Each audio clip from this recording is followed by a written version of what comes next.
जब भाभी दोस्तों, मैं उमाकांत सेन जेवी कोचिंग क्लासेस में एक बार फिर आपका हार्दिक स्वागत करता हूं। दोस्तों, कल हम लोगों ने क्या देखा था? कल हम लोगों ने इवान पैट्रिक पावलोव के बारे में एक सिद्धांत देखा था, अनुकूलन अनुक्रिया का सिद्धांत।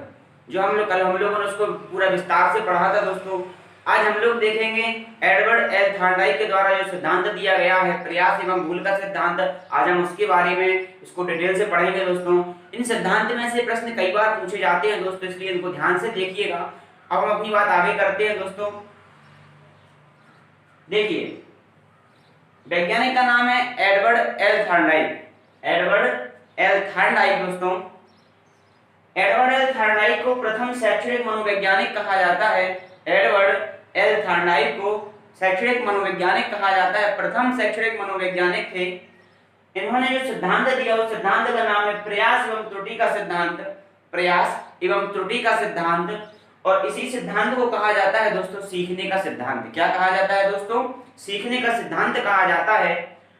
और एडवर्ड एल थॉर्नडाइक जो मनोवैज्ञानिक थे वह अमेरिका के निवासी थे। उन्होंने ये जो अपना प्रतिपादन दिया दोस्तों, वह दिया उन्होंने 1913 में।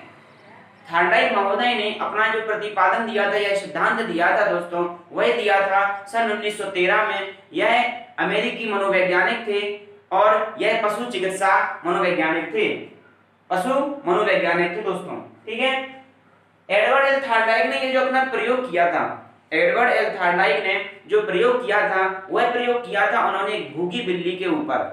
किसके ऊपर किया था? भूखी बिल्ली के ऊपर उन्होंने अपना प्रयोग किया था। और इसमें उन्होंने जो अपना उद्दीपक लिया था, इसमें इन्होंने जो उद्दीपक लिया था इस प्रयोग करने में, वह उद्दीपक लिया था उन्होंने एक मांस का टुकड़ा या एक मछली।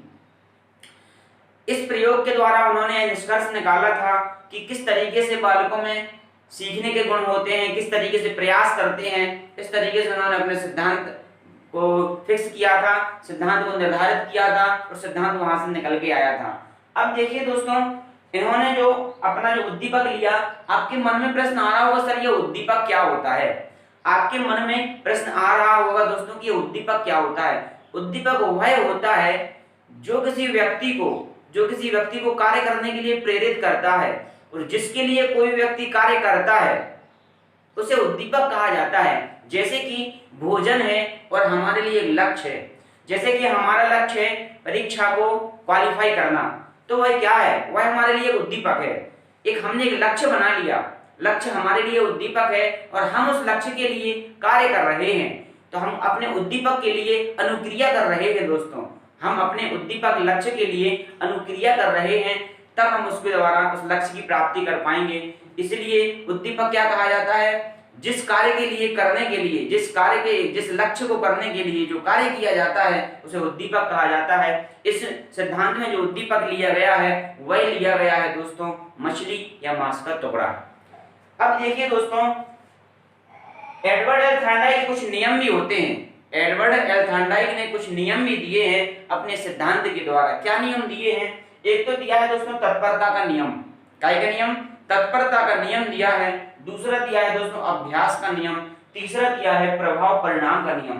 देखिए दोस्तों, यह नियम आपसे पूछे तो नहीं जाते, लेकिन अगर नियम पूछ लिए जाते कि तत्परता का नियम किस मनोवैज्ञानिक के द्वारा दिया गया है, तो याद रखिएगा एडवर्ड एल थॉर्नडाइक के द्वारा यह नियम दिए गए हैं, जो कि परीक्षा में कभी कभार आपसे पूछ लिए जा सकते हैं। एक बार दोबारा फिर इसको देख लेते हैं, क्योंकि बहुत ही महत्वपूर्ण तथ्य है। वैज्ञानिक का नाम है एडवर्ड एल थॉर्नडाइक, प्रथम शैक्षणिक मनोवैज्ञानिक हैं। इन्होंने जो सिद्धांत दिया, प्रयास एवं त्रुटि का सिद्धांत दिया दोस्तों, इसे सीखने का सिद्धांत भी कहा जाता है। एडवर्ड एल थॉर्नडाइक जो थे अमेरिकी मनोवैज्ञानिक थे। इन्होंने अपना जो प्रतिपादन दिया वह दिया दोस्तों सन 1913 में दिया, और यह पशु मनोवैज्ञानिक थे। इन्होंने जो अपना प्रयोग किया है, वह जो प्रयोग किया है वह किया उन्होंने एक भूखी बिल्ली के ऊपर, और इसमें जो उन्होंने उद्दीपक लिया, जो लक्ष्य बनाने के लिए जो उद्दीपक लिया था वह लिया उन्होंने मांस या मछली। उसके बाद इनके जो नियम है, तत्परता का नियम है, अभ्यास का नियम है और प्रभाव और परिणाम का नियम है। ये तीन नियम उनके द्वारा दिए गए हैं दोस्तों। और भी नियम होते हैं, लेकिन यह महत्वपूर्ण होते हैं, जैसे गौण का नियम है। इस तरीके से उनके नियम दिए गए हैं थॉर्नडाइक के द्वारा। अब देखते हैं उन्होंने जो प्रयोग किया था, थॉर्नडाइक महोदय ने जो प्रयोग किया था वह किस तरीके से किया था।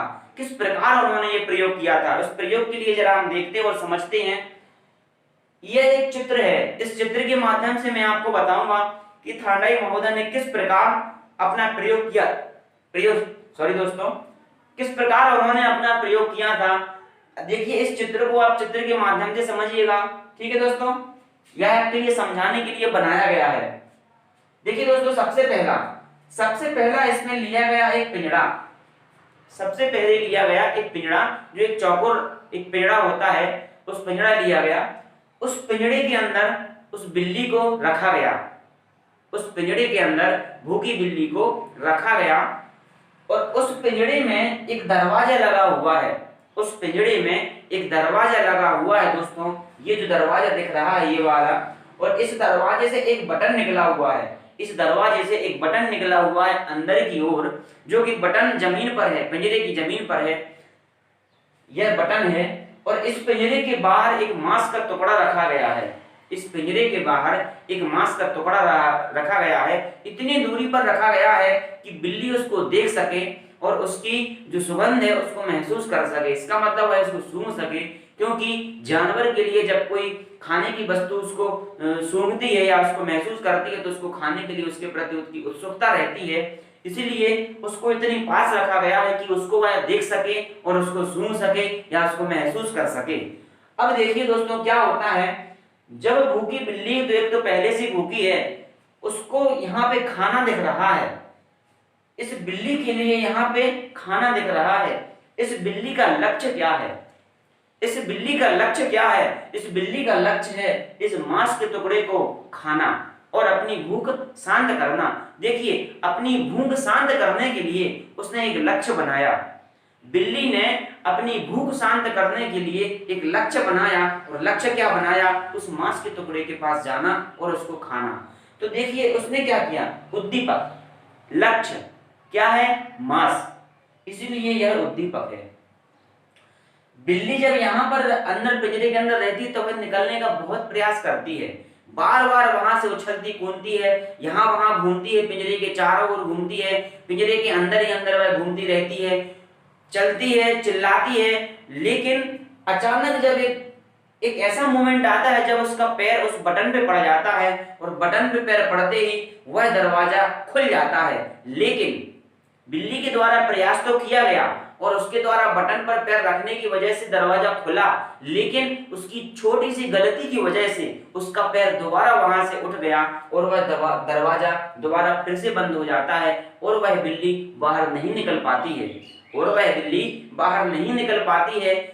फिर भी वह अपना प्रयास निरंतर करती रहती है, वह आवृत्ति उसको बार बार दोहराती है, वह उसको बार बार दोहराती है, और वह फिर वहां चलती है, घूमती है, चिल्लाती है, क्योंकि उसको बाहर निकलना है और उसको बहुत जोर की भूख लगी है, और उसके लिए मांस के पास पहुंचना और अपनी भूख को शांत करना है। तब वह फिर दोबारा फिर वह प्रयास करती है, फिर वह गलती करती है, फिर प्रयास करती है, फिर गलती करती है। लेकिन जब धीरे धीरे जब यह प्रयत्न निरंतर करती रहती है, तब उसको एक चीज का आभास होता है कि हमारे द्वारा जब इस पर पैर रखा जाता है तब दरवाजा खुलता है, और जैसे ही उस दरवाजे के ऊपर, उस बटन के ऊपर से पैर उठता है और वो दरवाजा फिर से बंद हो जाता है। इस वक्त क्या होता है, बिल्ली को सीखती है। बिल्ली जब कोई काम बार बार करती है, उस पर अभ्यास करती है, तो वह उसमें कुछ सीखती है, उसको कुछ सीखने को मिलता है। जब वह सीखने को मिलता है दोस्तों, तो वह क्या करती है, यहाँ वहां घूमती हुई जाती है, और जैसे उस बटन पर पैर पड़ता है तब वह अपने पैर को एकदम नहीं उठाती है, और जैसे ही वह दरवाजा खुलता है बिल्ली वहां से बाहर निकलती है और उस मांस के टुकड़े को खा लेती है। दोस्तों इस प्रकार क्या किया, उसने उद्दीपक के लिए अनुक्रिया की, उद्दीपक के लिए उसने अनुक्रिया की, और अनुक्रिया के द्वारा उसने उद्दीपक और स्वयं के बीच में एक संबंध स्थापित किया, और उसे कहा जाता है दोस्तों एसआर थ्योरी। मैंने आपको इवान पेट्रिक पावला का जो सिद्धांत पढ़ाया था उसमें मैंने आपको बताया था सीआर थ्योरी। सीआर का थ्योरी का मतलब क्या है, कंडीशनल स्टिम्युलस, अस्वाभाविक उद्दीपक। क्या दोस्तों, अस्वाभाविक उद्दीपक। इसका मतलब क्या है कि जो उसमें लार का जो अनुक्रिया हो रही थी वो इसके बारे में बताया था, लेकिन यहाँ पर जो थ्योरी को कहा जाता है वह एसआर थ्योरी कहा जाता है। यह दोस्तों याद रखिएगा, प्रयास एवं भूल के सिद्धांत को एसआर थ्योरी कहा जाता है, क्योंकि इसमें उद्दीपक के लिए अनुक्रिया की जा रही है, उद्दीपक के लिए क्रिया की जा रही है, उद्दीपक की प्राप्ति के लिए कार्य किया जा रहा है, इसीलिए इसे एसआर थ्योरी कहा जाता है दोस्तों। और उसमें उसको सीएस थ्योरी कहा जाता है दोस्तों, उसको सीआर थ्योरी कहा जाता है, क्योंकि कंडीशनल रिस्पांस, सॉरी दोस्तों, सीआर थ्योरी कहा जाता है कंडीशनल रिस्पांस। कंडीशनल रिस्पांस इसका मतलब अस्वाभाविक अनुक्रिया जो की हो रही है उसे सीआर थ्योरी कहा जाता है। तो दोस्तों यहाँ पर थ्योरी में कंफ्यूजन ना हो, प्रयास एवं भूल के सिद्धांत को एसआर थ्योरी कहा जाता है और अनुकूलन अनुक्रिया के सिद्धांत को सीआर थ्योरी कहा जाता है। यहाँ पे आपका डाउट क्लियर हो गया होगा दोस्तों।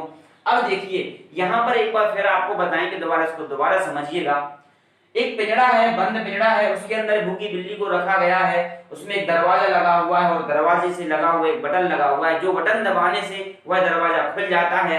बिल्ली इस पिंजरे के चारों ओर घूमती रहती है, बिल्ली अंदर ही अंदर घूमती है, चिल्लाती है और जिसके द्वारा प्रयास किया जाता है बाहर निकलने के लिए, लेकिन जैसे उसका पैर उस बटन पे पड़ता है तब दरवाजा खुलता है, लेकिन किसी भूलवश उसका पैर दोबारा उठ जाता है, इस वजह से वह दरवाजा नहीं खुल पाता है। फिर वह पुनः आवृत्ति करती है, फिर पुनरावृत्ति करती है, उस पर बार बार दोहराती है, जिसके बाद उसका पैर बटन में पड़ता है और वह दरवाजा बाहर निकलती है और उस मांस के टुकड़े को खा लेती है और उद्दीपक और अपने स्वयं के बीच में एक संबंध स्थापित कर लेती है। इस प्रकार यह प्रयोग किया गया था दोस्तों। अब देखिए यहाँ पर इनके बारे में जानकारी है जो कि मैंने आपको बताया, इसको ध्यान से पढ़िएगा, वहां पे प्रयोग किस तरीके से किया गया वो भी बताया गया। अब प्रयोग करने के बाद निष्कर्ष क्या निकला, उसके उपनाम क्या कहते हैं, देखिए इसके उपनाम क्या होते हैं। उपनाम मैंने आपको पिछले सिद्धांत में बताया था, उपनाम वो होते हैं जो किसी सिद्धांत के दूसरे नामों के नाम से जाना जाता है, इसे उपनाम कहा जाता है। जैसे कि मैंने आपको बताया एसआर थ्योरी, वही मैंने आपको बताया एसआर थ्योरी मतलब उद्दीपक अनुक्रिया का सिद्धांत है। उद्दीपक के लिए उद्दीपक की प्राप्ति के लिए जो कार्य किया जा रहा है, जो क्रिया की जा रही है, उसे उद्दीपक अनुक्रिया का सिद्धांत कहा जाता है, इसीलिए इसका नाम रखा गया उद्दीपक अनुक्रिया का सिद्धांत। ये अंग्रेजी नाम है स्टिमुलस रिस्पांस। स्टिमुलस का अर्थ होता है उद्दीपक, रिस्पांस का मतलब होता है अनुक्रिया, ये दोनों एक ही है। यह अंग्रेजी में लिखा हुआ है या हिंदी में लिखा हुआ है दोस्तों। अगला जो है आवृत्ति का सिद्धांत। आवृत्ति मतलब क्या, दोहराना, पुनरावृत्ति करना। बिल्ली बार बार उस पिंजरे के अंदर घूमती है, बार बार उसके अंदर प्रयास करती है, बार बार उससे गलती होती है, इसका मतलब क्या है, बिल्ली उस आवृत्ति को बार बार दोहरा रही है, उस आवृत्ति कर रही है, उस कार्य को दोबारा दोहरा रही है कि हमारे द्वारा जो गलती हो रही है, वह प्रयास कर रही है, गलती होती है, वह गलती होने के बाद वह फिर प्रयास करती है, फिर गलती होती है, फिर प्रयास करती है, फिर गलती होती है, इसे क्या कहते हैं, आवृत्ति करना या पुनरावृत्ति करना या दोहराना। इसके बाद होता है संबंधवाद का सिद्धांत। संबंधवाद का सिद्धांत मतलब क्या, बिल्ली ने इस लक्ष्य के लिए सॉरी दोस्तों, बिल्ली ने इस लक्ष्य प्राप्ति के लिए कार्य किया और कार्य करने के बाद उससे संबंध स्थापित किया दोस्तों। इसी संबंध स्थापित करने के लिए जब बिल्ली मांस के टुकड़े को खा लेती है, उसी संबंध स्थापित करने के लिए इसे क्या कहा गया, संबंधवाद का सिद्धांत कहा गया दोस्तों। अधिगम और सीखने का बंध। अधिगम, आपको एक शब्द बार बार देखने को मिलेगा, अधिगम। अधिगम का अर्थ होता है सीखना, अधिगम का अर्थ होता है दोस्तों सीखना, लेकिन वह सीखना जो स्थायी होता है, जो परिवर्तित नहीं होता, वह अधिगम कहलाता है दोस्तों। वो तो हम आपको बाद में बताएंगे जब हम अधिगम का आपको चैप्टर पढ़ाएंगे, लेकिन यहाँ पर जो है वहां पर एक बात याद रखिएगा, जब हम आपको अधिगम पढ़ाएंगे, अब से अधिगम का अगर सीखने के जनक कहा जाएगा तो आपको थानराई का नाम वहां पे आता है सबसे पहले, वहां पर भी इसको हम दोबारा आपको बताएंगे, इसलिए यहाँ पर इसको ध्यान से देखिएगा। यह बहुत महत्वपूर्ण तथ्य है दोस्तों, यह बहुत महत्वपूर्ण तथ्य है दोस्तों। अधिगम सीखने का बंध है, मतलब यहाँ से क्या निष्कर्ष निकलता है कि कोई भी व्यक्ति अगर कार्य कर रहा है, जब उसको बार बार दोहराया जाए, जब उसको बार बार उसकी पुनरावृत्ति की जाए, जब उसकी आवृत्ति की जाए, उससे व्यक्ति को सीखता है, उससे सीख ग्रहण करता है, जो कि बिल्ली करती है। देखिए प्रयोग तो किया गया जानवर पर, लेकिन उसका अर्थ जो है वह एक मनुष्य के ऊपर है कि मनुष्य के कार्य कारण के ऊपर है, उससे निष्कर्ष निकाला गया है। तो इसीलिए क्या कहा गया दोस्तों, अधिगम और सीखने का बंध कहा जाता है। अगली जो बात होती है प्रयत्न एवं भूल का सिद्धांत, जो कि उसके द्वारा थॉर्नडाइक महोदय के द्वारा यह दिया गया है। इस सिद्धांत का नाम है प्रयास एवं भूल का सिद्धांत। इसमें प्रयास भी किया जाता है और उस प्रयास के दरमियान आपसे भूल भी होती है, आपसे त्रुटि भी होती है। त्रुटि होने के बाद उसको सुधार करने के लिए फिर प्रयास किया जाता है, ताकि जो गलती हो रही है वह गलती में सुधार किया जा सके दोस्तों। इसीलिए उस सिद्धांत का नाम क्या है? प्रयास एवं भूल का सिद्धांत। इसीलिए दोस्तों अब देखिए यहाँ पर तो आते हैं सिद्धांत के कुछ उपनाम। अब देखिए यहाँ पर सिद्धांत के गुण। सिद्धांत के गुण क्या हैं? जब सिद्धांत का निष्कर्ष निकाला गया दोस्तों, तब इस बात का पता लगाया गया कि अगर ये सिद्धांत तो किन किन जगहों पर यह लागू किया जा सकता है, किन किन जगहों पर यह लागू होता है, इसके बारे में हम देखेंगे। देखिए क्या होता है, चलना, बोलना, फिर भोजन करना। अब आप एक बात को ध्यान से देखिए, अगर आपके लिए आप घर में बैठे हैं, अगर आप घर में बैठे हैं, जैसे कि आप घर में बैठे हैं, अब आपके लिए खाने का इंतजाम करना है, तो आप बताइए क्या घर बैठ के क्या आपको खाने का इंतजाम हो जाएगा? नहीं हो पाएगा। घर बैठ के आपको खाने का इंतजाम नहीं हो पाएगा। सबसे पहले आपके लिए इसको कार्य करना होगा, और कार्य करने के लिए आपको इसमें चलना पड़ेगा, दौड़ा भागी करनी पड़ेगी और अपना कार्य करना पड़ेगा। बोलने का अर्थ है अपना कार्य करना पड़ेगा दोस्तों, और कार्य करने के बाद ही हमें भोजन की प्राप्ति होगी। इस प्रकार इसीलिए क्या कहते हैं, चलना, फिर बोलना, फिर भोजन करना। यहाँ पर बिल्ली क्या करती है, पहले यहाँ पे चारों ओर घूमती है, चलती है, चलने के बाद वह चिल्लाती है बाहर निकलने के लिए, और चिल्लाने के बाद जब उसके द्वारा सफल हो जाता है, उसके बाद वह भोजन करती है।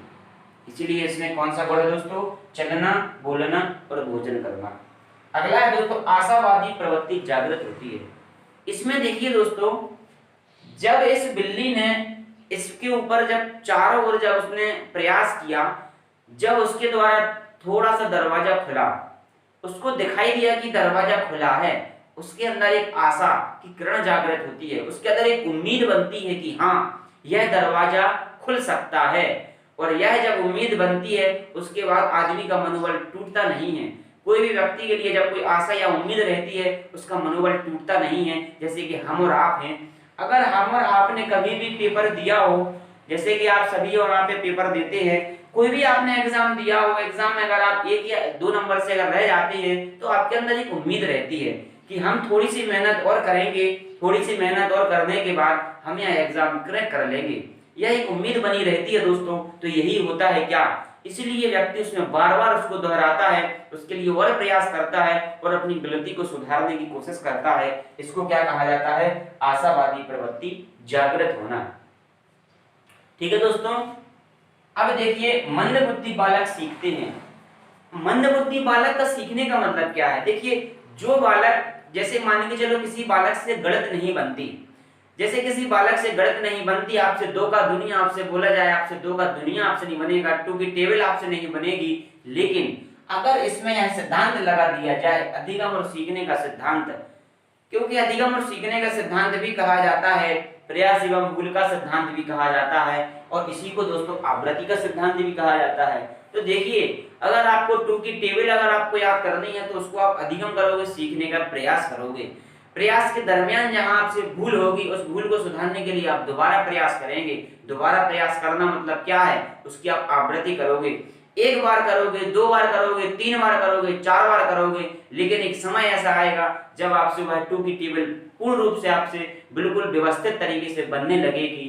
कोई भी कार्य आप करेंगे उस सभी में आपके साथ यही होगा। विज्ञान में आप प्रैक्टिकल करेंगे, 1 बार नहीं बनेगा, 2 बार नहीं बनेगा, लेकिन प्रयास करते रहेंगे। और उसीलिए क्या कहा जाता है दोस्तों, एक समय ऐसा आएगा जब आपसे वह चीज बनने लगती है। इसीलिए उसको क्या कहा जाता है दोस्तों, उसको बन आता है। अगर कोई बालक मंद बुद्धि का है, अगर कोई बालक मंद बुद्धि का है, मंद बुद्धि के बालक के लिए अगर प्रयास किया जाए, उसको कुछ पढ़ाने का, उसको कुछ सिखाने का, तो धीरे धीरे वह सीखता है। धीरे धीरे वह सीखता है जब उसके साथ प्रयास किया जाता है, उसको गलतियों को उसको समझाया जाता है कि तुमसे यह गलती हो रही है, उसको सुधार करो, तब बालक उसको सुधार करता है और धीरे धीरे सीखता है। इसीलिए कौन सा गुण पाया जाता है? मंद बुद्धि बालक भी इसके द्वारा सीख जाते हैं। अगला गुण होता है धैर्य व परिश्रम का गुण होता है। देखिए, इसमें थोड़ा सब्र रहता है, सब्र करना पड़ता है और परिश्रम करना पड़ता है। जैसे कि वही बात मैं आपको दोबारा बताऊंगा, अगर आपको कोई भी कार्य करना है, विज्ञान पढ़ना है या गणित पढ़ना है, देखिए यह सिद्धांत है, हम क्या पढ़ रहे हैं, बाल विकास शिक्षा शास्त्र पढ़ रहे हैं। इसमें हम बालकों को लेकर आपको उदाहरण देंगे। जैसे बालकों के लिए कोई भी चीज के बारे में, अगर कोई भी विषय के बारे में अगर पढ़ाई करना है, जैसे गणित और विज्ञान के बारे में पढ़ना है, अब देखिए अगर आप सोचें कि एक दिन में आपसे पूरा गणित और विज्ञान बन जाए, तो एक दिन में तो आपसे नहीं बनेगी। उसके लिए आपको थोड़ा पेशेंस रखना होगा, थोड़ा धैर्य रखना होगा, और धैर्य रखने के साथ साथ आपको लगातार मेहनत करनी पड़ती है, लगातार परिश्रम करना पड़ता है। तब कहीं आप, जैसे कोई गणित करना प्रारंभ करता है तो उसको 6 महीने लगता है, उसको 6 महीने लगता है पूरा गणित खत्म करने में। 6 महीने के दरमियान वह व्यवस्थित तरीके से, पूर्ण रूप से, कंप्लीट तरीके से गणित को कर सकता है। देखिए 6 महीने का समय लगा, इसमें उसने, बालक ने क्या रखा, धैर्य रखा, अपने अंदर एक पेशेंस बनाए रखा कि हाँ धीरे धीरे करके हम यह कंप्लीट कर लेंगे, एकदम करने की नहीं सोची। क्योंकि जो व्यक्ति एकदम करता है वह कुछ भी नहीं सीख पाता। वह ये सोचता है कि हम एक दिन में खत्म कर लेंगे, हम एक दिन में खत्म ऐसे करेंगे, उसके सालों बीत जाते हैं, लेकिन वह एक दिन में खत्म कभी नहीं कर पाता दोस्तों। इसीलिए धैर्य रखना बहुत जरूरी होता है। कोई भी काम धैर्य के साथ करें, वह गणित को करता है धैर्य के साथ, 6 माह तक पूरा करता है, और उस 6 माह तक उसको पूरा करने के लिए, उसके लिए वह बहुत परिश्रम या मेहनत करता है दोस्तों। तब कहीं जाकर वह उसके बारे में सीखता है और अधिगम करता है। इसलिए क्या कहा गया दोस्तों, धैर्य और परिश्रम का गुण होता है।